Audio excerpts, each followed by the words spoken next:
আসন্ন ঈদ যাত্রা উপলক্ষে খুলনায় বাস ও ট্রেনের আগাম টিকিট বিক্রি শুরু হয়েছে।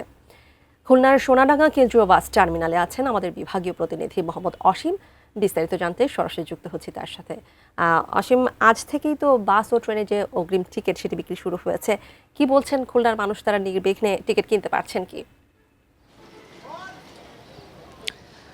তানিয়া, ঈদ উল ফিতর উপলক্ষে যারা নারীর টানে ঘরে ফিরবেন তাদের যে যুদ্ধ, অর্থাৎ টিকিটের যে যুদ্ধ, সেটি কিন্তু আজ থেকে শুরু হয়েছে। আমরা এর আগের সংবাদে ছিলাম খুলনা রেল স্টেশনে। রেল স্টেশনে মূলত ট্রেনের যে টিকিটগুলো সেটি মূলত 100% অনলাইনে। সে কারণে আসলে অনলাইনের উপর, অর্থাৎ অনলাইনের উপর চাপ পড়েছে।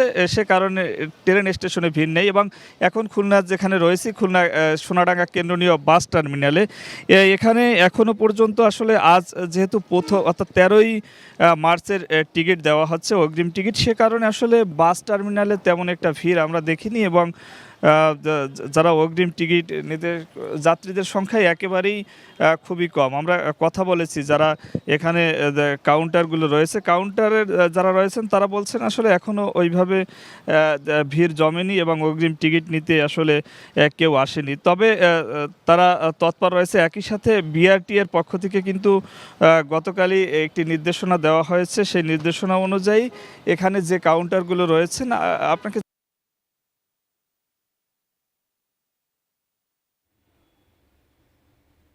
যে সমস্ত দূরপাল্লার কাউন্টার গুলো রয়েছে, সব কাউন্টারে কিন্তু বিআরটি এর যে নির্ধারিত ভাড়ার তালিকা সেটি ইতিমধ্যেই টাঙিয়ে দেওয়া হয়েছে। বিআরটি এর পক্ষ থেকেও জানানো হয়েছে যে আসলে এখানে ঈদ উপলক্ষে অতিরিক্ত ভাড়া নেওয়ার কোনো ধরনের সুযোগ নেই। এবং কাউন্টার এবং মালিক সমিতি যারা রয়েছেন তারাও বলেছেন যে আসলে